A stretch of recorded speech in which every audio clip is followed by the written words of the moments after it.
Over simple statistics and graphics in Excel. Just to do the usual disclosure, I am not getting anything out of this. I have no relationships to disclose. And just another reminder at the end, please help us out by filling out a CME evaluation. Alright, today we're going to be talking about appropriate data entry into Excel, how to calculate descriptive statistics, using the data analysis package in Excel, some basic statistical inference you can do, different types of statistical graphs that are available. We're going to go over how to create those, some qualities of good graphs, and discuss many of the problems we run into when we're using Excel graphics. Okay, so in Excel there are these add-in packages you can use. If you do the data analysis add-in, you have access to several different options for statistical analysis. To install this in Microsoft 2007, just follow those instructions, and once it's installed, the data analysis options that we're going to be talking about today will be available under the Data tab. Alright, now when you enter your data into Excel, it should always be in the form of a list. Color coding is not helpful. Color means absolutely nothing in Excel or pretty much any other statistical package. And every row in your spreadsheet should contain information on only one subject. Nothing but data on the spreadsheet. Don't do these little additional analyses. Calculate the means of your groups, standard deviations. And most importantly, no special codes for missing data. If it's missing, leave the cell blank. Don't put NA. Sometimes that can mean something else. Just leave the cell blank if you have missing data. And here's an example of bad data entry. We have two groups, a treatment group and a control group, and we are measuring two variables, age and height. Okay, the ages are separate, the treatments and controls are separate. What we want is we want one row for each patient. So if you look, we redo our data set. We now have 3 columns. Okay, if you look at row 1, this patient was in group 1, which would be the treatment group, 23 years old, height of 71. Second patient, group 1, 28 years old, height of 67. Your variables are clearly labeled. There is one row for each subject. No extra analysis on the data set. We can easily start working with this. All right. First thing you might be interested in doing in Excel is just some basic descriptive statistics. Now, you don't necessarily need the data analysis package to do some of the basic statistical tests. You can calculate the average, the median, and the standard deviation just with built-in functions in Excel. However, there are many more that are available in the data analysis add-in. Okay. The most important thing to do is when you're outputting your results, make sure it goes to a separate worksheet, not your data set. And the most important thing to note is that if you alter your data, the descriptive statistics are not going to automatically update. So if we look at an example, okay, what we have here are finishing times for a marathon in seconds. So I want to do some descriptive statistics on these finishing times. So if I go to the Data tab, you'll notice the Data Analysis add-in is available. So we click on that. Find the descriptive statistics, okay, and select it. All right. First thing it asks for is an input range. It wants to know where your data is located. So we can just select column A and tell it that it's grouped by columns. And we have to tell it that there is a label in the first row or it won't like it. Okay, so we want to output our data to a new worksheet. So we're just going to call it descriptive results. So we want the summary statistics. Right, what we have, here are the outputs that you will get. Okay, it gives you the mean finishing time, the standard error of that mean, your median. Okay, there was no mode because there was no multiple occurrences of any specific value. We have the sample standard deviation, the sample variance, the measure of kurtosis and skewness, the range, which is just your difference in minimum and maximum values, and we have tells us how many values we have in our data set. So that's just a simple way to get some descriptive statistics out of Excel. Okay. All right, now if you have categorical data, you just want to summarize your data in other ways besides just basic descriptive statistics. There is a pivot table option in Excel. If you want to display frequencies or means for different groups, you can do this. This is available on the Insert tab in Excel. So for this data set, we have collected some data on voters in some different precincts. We have their voter ID. We have what party they've identified with. We have Republican, Democrat, they declined to answer. There's a couple other options. I think independent is one of them. We have what precinct they're registered in, what age group they fall in, the last time they voted, the number of years they've registered, and their ballot status. Okay, so if you go to the Insert tab and select the Pivot Table option, okay, input where your data fall, it automatically selects it for us, and it's going to output it to a new worksheet. Now this is what's going to come up. Okay, so the first thing we might be interested in is I want to know the number of years of registration by party. Okay, so I'm going to select party. It's going to automatically go over here. And if I want to summarize the years of registration, I'm going to take this and drag it over here. Okay, now when you do the pivot table, there's different ways you can summarize it. The default is that it automatically sums the total. So American Independents, using this description, have 674 total years of registration. However, we don't really care about that. We want to summarize the data by average. So if you do this right here, the American Independents were registered on average about 11.05 years, Democrats 13.9, Republicans 15.6, and if you look at the overall data set, they've been registered an average of 13.9. So that way you can summarize your means by group. Okay, if I want to, again, I'm interested in the party and the different precincts. I want to know what's the distribution of party by precinct. So I'm going to take party and drag it in here. So for precinct 2401, there's no American Independents registered there. 23 of your sample declined to identify with the party. You have 106 Democrats, 2 from the Green Party, and 31 Republicans, for a total of 162 people from precinct 2401. That's just a way to summarize your data by different groups, do some cross-classification if you're interested in that.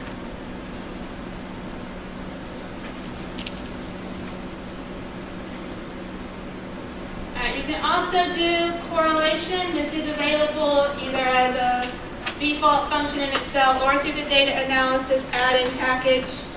Now, if you use either one of these functions, they're all it's going to give you is an estimate of the correlation coefficient. It's not going to give you a p-value to tell you if it's significant or not. If you want to do it in Excel, it's just the correl function, which you go back to Excel.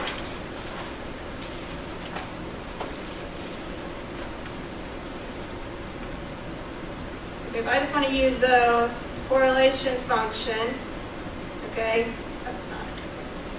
Okay. So I'm going to select my first variable, select my second variable. Okay, so it tells me my correlation is about 0.87, meaning there's a very strong linear relationship between your two variables. Okay, if I want to use the data analysis package, I can also do that. Just go to select your data analysis, add in, select correlation, go here. Okay. You do this, you're going to select your entire data set, tell it it's grouped by columns, meaning there's one variable in the first column, one variable in the second column. So let's tell it that the labels are in the first row. Output it to a new worksheet. Okay? And here's what you're going to get. It'll tell you years of education, income, a correlation of 0.87. And obviously years of education is going to be 100% correlated with itself.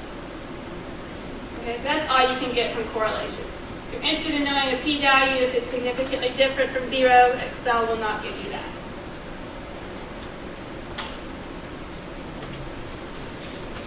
All right. As far as statistical inference and statistical tests go, you have very limited options in Excel. There is little to no support for categorical inference. If you want to do a chi-square test, see if there's an association between two variables, it's not going to happen in Excel. You do have a couple different options. It is available to do Ttest, both paired Ttest and independent Ttest. It can do ANOVA, both single and two-factor, although there's several problems with the way it handles ANOVA. And it also does a little bit of regression. All right, first there's an independent Ttest. This is again found in the data analysis add-in. It is available for both equal and unequal variances. If you don't want to use the data analysis add-in package, you can use the Ttest function. The Ttest function will give you results for both equal and unequal variances. However, if you have a choice, it's better to use the add-in package. The Ttest function will only provide the p-value. For the paired t-test, this is available in, again, either the add-in package or the t-test function, and just setting the type equal to 1 will produce the p-value for the paired t-test. So if I want to do t-test in Excel, my independent t-test.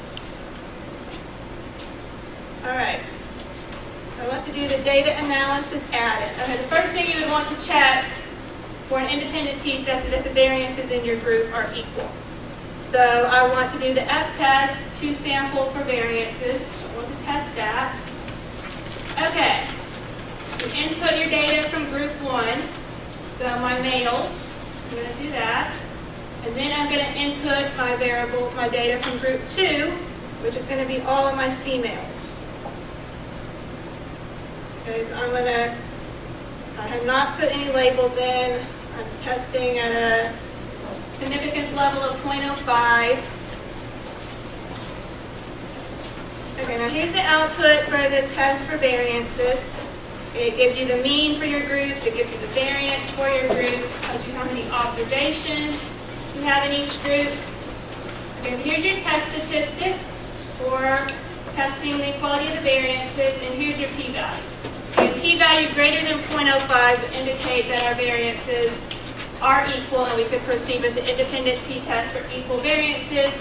If our p-value is less than 0.05, it would indicate that our variances were not equal, and we would have to use the other method. So we can assume our variances are equal based on this p-value. So going back to my independent t-test data, I am now going to go back to my data analysis package, and I'm going to do the t-test to sample assuming equal variances. Okay, again, I do select my males, select my females. Okay, I'm hypothesizing that they're the same, so I'm just going to enter 0 there. Okay, output's 0.05. I'm going to output to a new worksheet, and here's the results you get. Okay, again, it gives you your means and variances for your groups, the number of observations, an estimate for your pool variance if you combine the groups using the formula we use for our pool variance. Here's your degrees of freedom for your test statistic. Here is your test statistic. Okay, now if you were testing that there's just a difference in your two groups, so let's see, our males, the heights of males and females is different, you're going to use a two-tailed test. So if you were interested in that, your test statistic would be 2.02 with a p-value of 7.83 times 10 to the negative 5. So there is a significant difference in the heights of males and females. If I'm just testing that one is less than or greater than the other, I'm going to use the one-tailed test. Again, your p-value is significant. That's the independent t-test. If you want to use the t-test function, okay, again, select your data, my males, and then and select my females. Okay, I want a two-tailed test. I'm going to tell it 2. Type equals 2 refers to the independent t-test for equal variance. Okay, so there's the p-value. So the same p-value we got with the data analysis add-in. However, as you can see, the data analysis add-in gives you a lot more information than just the p-value. Okay, so that's an independent t-test. If I want to do a paired t-test, okay, where I have dependent data, I have the same patient at time 1 and time 2, pre and post test. I can go to the data analysis add-in and find t-test paired 2 sample for means. Select that option. Okay, I have variable 1, variable 2, hypothesizing that they're the same. And I'm going to output to a new worksheet.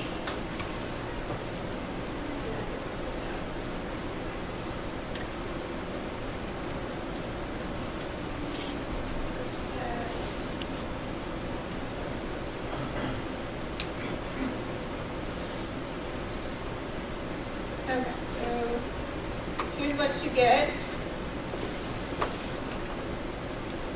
Again, it gives you the mean and variance for your groups, number of observations. It gives you an estimate of the correlation between the 2 groups. So we have 0.5. Okay, if you are testing one way, there's one is less than or greater than the other. Here's your test statistic. Here's the critical value for your one-tailed test, and there's the p-value for your one-tailed test. If you're testing if there's a difference in the groups, here's your p-value. Okay?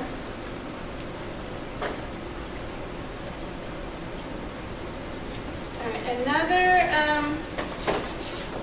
statistical analysis that's available in Excel. We can do a little bit of regression analyses.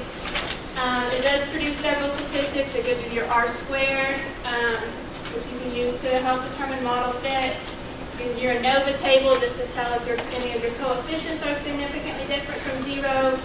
It also gives you estimates of your regression coefficients as well as your test statistic for that coefficient, p-values, and confidence intervals for that coefficient. Now, if you're interested, which we'll get to in a little bit, if you do the scatter plot for the graphics in Excel, you can overlay the regression line over that plot. If we go to regression, in this case, I'm interested in determining if years of education is predictive of income. Okay, so I'm going to go to data analysis, regression. Okay, my y values is my income. My x values are my years of education. Okay, I'm going to output here. Okay, there's a couple different diagnostics you can look at, which we're not going to go into today. You can look at the residuals, standardized residuals, a couple different plots you can use just to help determine if you have a good fit for your data.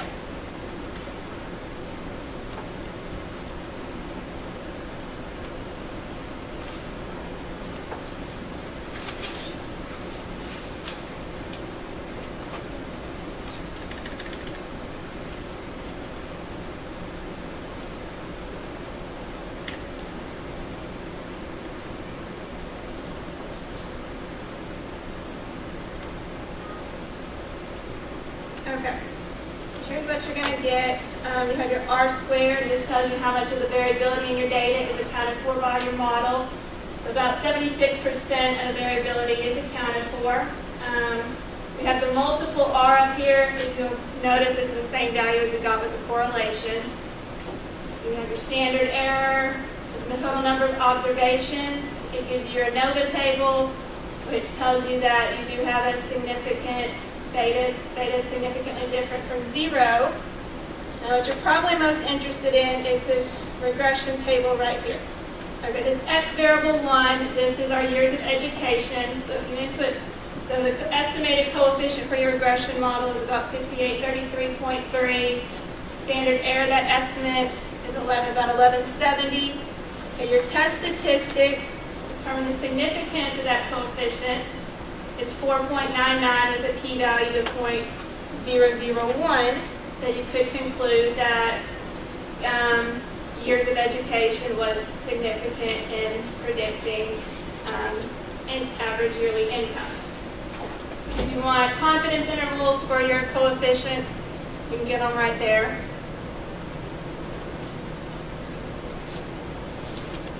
All right, so that's the basic statistical inference that Excel will allow you to do. Very limited. If you need to do some quick analysis without having to talk to statisticians, you can easily do that. Okay, there are two types of graphs that Excel can produce. They can produce exploratory graphs or presentation graphs. Exploratory graphs are just designed to help the user visualize the data. You just want to know what does the data look like. I just want to get some summaries for presentation. Okay, there's also presentation graphs, which you just want to display the results of your statistical analysis, like your regression line. You want to overlay the regression line over your scatter plot. All right, the first type of graph that we look at is pie chart. This just displays a categorical variable with a small number of categories. Pie charts are only recommended for small number of categories. If you get a large number of categories, it becomes very, very difficult to distinguish the difference in the slices of the pie. And all this graph does is it just divides a circle into slices based on the relative frequency of each category. And if you just go to your charts menu, you can easily get pie chart out. There's also bar charts. This is another method that can be used to display qualitative data. Now, it's easier to visualize data with a bar chart than a pie chart, especially if your number of categories are a lot more than 3 or 4. Again, you can just get to the bar chart through the charts menu. Another graph that we often use is a line graph. You may have heard this referred to as a trend plot. These are often used to display trends in data over time. You've got data recorded for several months and you want to look at the trend over time. This would be a way to use that. Now if you look at some examples here, we're going to look at all of those graphs. Okay, what we have here is 5 months of data, and we have the number of influenza cases that were reported for each of these 5 months. The first thing I want to try is I want to look at a pie chart and just see what that will do. Okay, so I select the pie chart option. There's a couple of different ways you can look at it. Okay, and there you go. Okay, you can easily see that January had the most number of cases reported. If you'll notice, once you get down to February, March, and April, it becomes very hard to distinguish if there's any difference there. But if you look at your data, there is some difference, but you really can't tell how much of a difference. Because this is probably borderline for using a pie chart. It's very difficult to distinguish the difference. Can you label it? You can. I do not use Excel that much, so there are ways to do it. Let's see.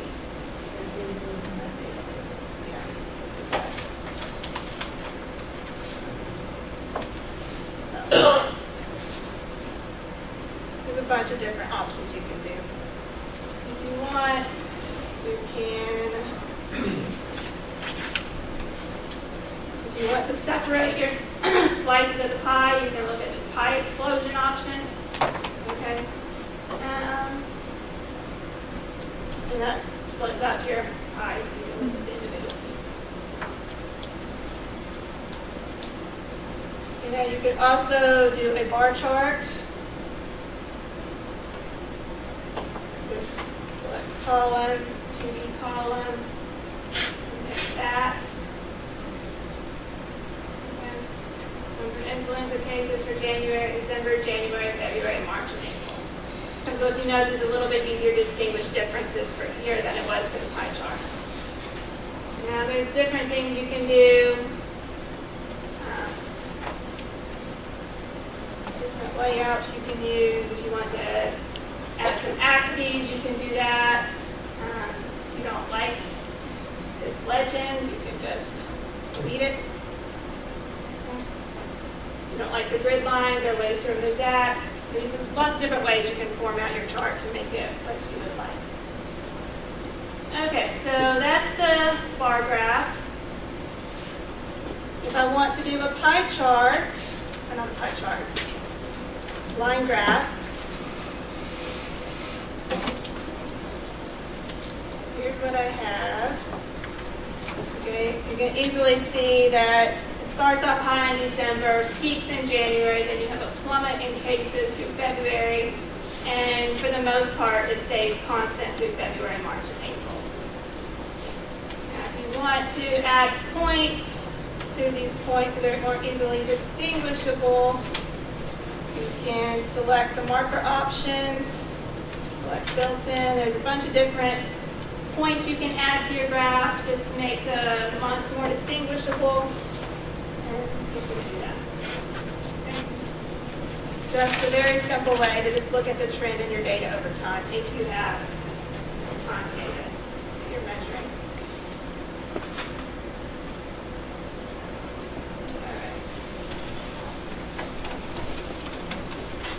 Another graph that we commonly use is scatter plots.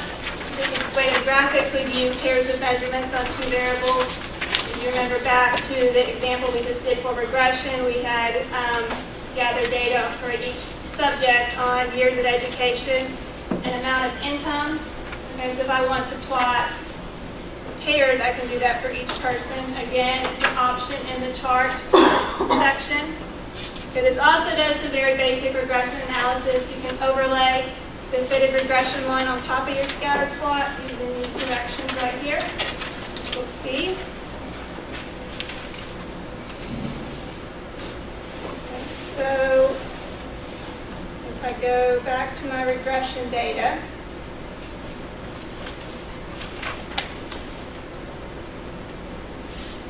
I want to insert a scatter plot. Okay. What I have here, each one of these dots represents one person in my data set. So for this person right here, they have approximately 16 to 17 years of education, and they're making $60,000. So that would be this person right here. Okay, so each one of these just represents a pair of data for these 10 people in my data set. Now what I might be interested in is overlaying the regression line that I just calculated. So if I just right-click on one of my points and select Add the Trend Line, okay, we have different types of trend lines we can use for our case today. We're just interested in linear. Okay, if you're interested, you can display the regression line and your R-squared value on your chart. And right here, which this matches up with what we previously calculated. So Y, which is my income, is equal to 58.33x minus 46,933. My R squared is 0.7566, meaning that 75.7% of the variability in my data is accounted for by this regression model. Would that do that? You can use a calculator initially? Yeah, it would. If all you're interested in just a regression line, your R squared, you wouldn't necessarily have to go through all those other steps. But the data analysis package does give you a little bit more information than you've got just using the trend line and the R squared value. All right. As great as all this seems and as easy as it looks, Excel does have many, many, many limitations. You do have several options for graphs using your chart wizard. However, there are many common statistical graphs that we use quite frequently that are not available in Excel. Things such as dot plots and box plots, which are used quite frequently to summarize the data. Now, there are ways of sort of getting them out if you just manipulate the chart in Excel a little bit. However, they don't necessarily look all that great. All right. Several qualities of good statistical graphs. They should portray the information without distortion, meaning you shouldn't be stretching your graphs and lengthening your graphs to make it look like something that's not there. You shouldn't have any distracting elements. meaning if color is not necessary, you shouldn't add color. Your axes should always contain the correct range and be labeled appropriately. There should be descriptive titles, captions, and legends, meaning if somebody just looks at that graph, there should be no questions about what's displayed. And as we're going to see, the default graphs in Excel meet very few of these criteria. Now, one thing that a lot of people like in Excel, because it looks cool, is the third dimension. Okay? This data display is, to say the least, not optimal. If you showed me this graph, I can't tell you what is going on here. It just looks like a big mess to me. Okay? Third dimension means absolutely nothing. Sometimes the third dimension could be useful if it means something. Here, it means nothing. It just looks like a mess. Okay, the aspect ratio is another important thing. Something that is unfortunately very easily changed in Excel. Okay, these are the exact same data with different height to width ratios. If you look at it on the top, it's very small ratio. They're bunched together, and it looks like there's a lot of peaks, lots of things happening. However, if you stretch it out, it looks totally different. So it's one of the things you got to be very careful with in Excel is that you're not manipulating your height and width ratio to make it say something that's not there. All right, another important thing is the axis range. Okay, Excel is kind of funny about this, but it selects as appropriate axis range. This one over here, this is the default in Excel. This is the manipulated box plot that you would get if you went and manipulated some of your charts. Okay, so these 2 points right here, your minimum and maximum, got your median, and your first and third quantiles. Now if you look at this, those data look very, very pressed together. It doesn't look like there's a whole lot of variability in that data. You'll notice on the x-axis, it's ranging between 0 and 11, and there's a lot of white space over here. If you look at your y-axis, it's ranging between 0 and 16, and there's a little bit of white space down here. Now, if you look over here, we have cut down the x-axis to range between 3 and 10, and our y-axis ranges between 4 and 15, and we've eliminated all that white space. So this would be the more appropriate way to use, so you're not crunching your data and by adding that extra axis range. All right, now as you may have noticed, the default graphs do not have optimal visual aspects. Many times they're not appropriate for either publication or presentation. The nice thing about Excel is that these aspects can be easily modified. You can change the background, the grid lines, the colors, the legends, the titles, and the captions to make them more appropriate for publication. Now the background. For many versions of Excel, and specifically Excel 2003, this is not so much applied in 2007, the default background is dark gray, which doesn't really look all that great. Okay, it can be distracting and hide some features of the graph. If you want to just right-click on the graph and select clear, that'll make your background white. Or if you're using 2007, you may have noticed the background is already white. If you want to change it, you can also use that option to change it to a different color if you so choose. You may have noticed that there was grid lines on all the graphs we looked at. This is the default setting. If you want them there, you can leave them there. However, they're not necessarily necessary, and sometimes they can overwhelm the graph. And there are solutions to do that. Just double-click them, and you can make the appropriate change in the dialog box.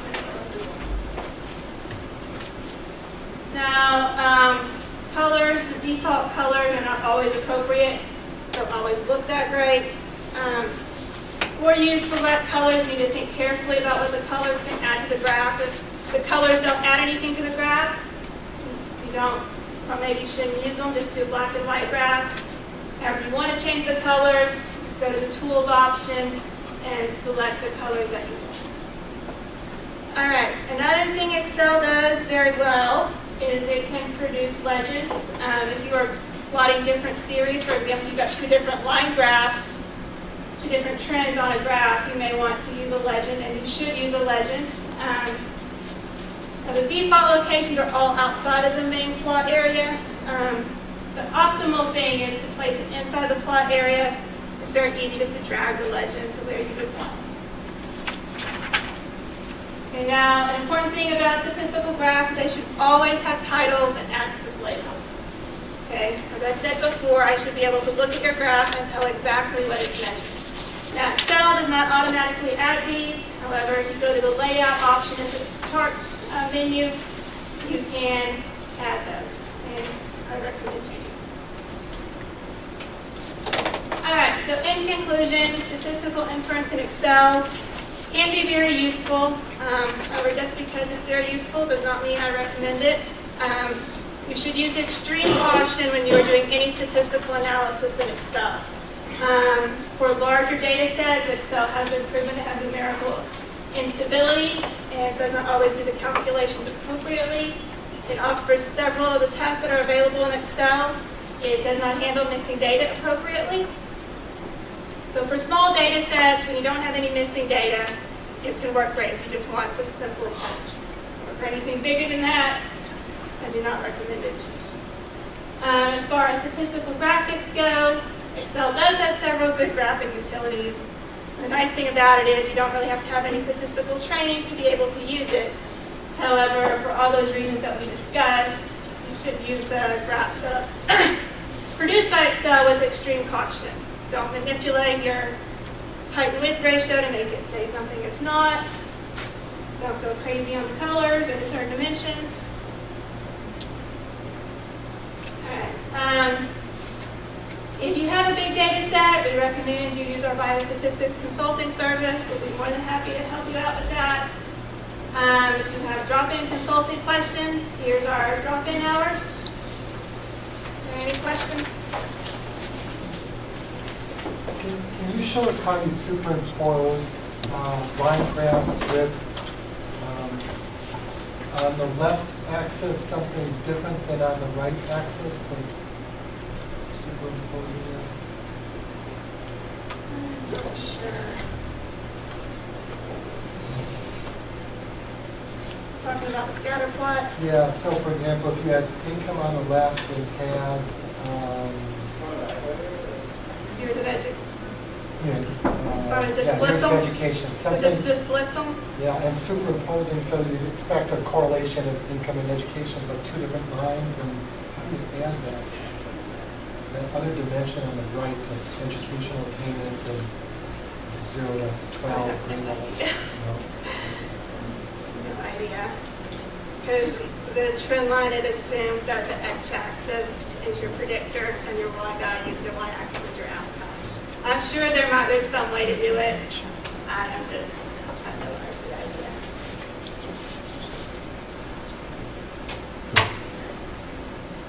Any other questions?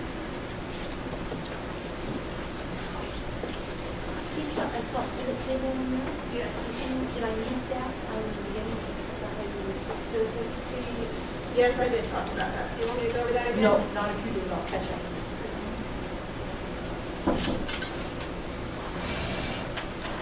Any other questions? All right. Thank you for coming. Thank you.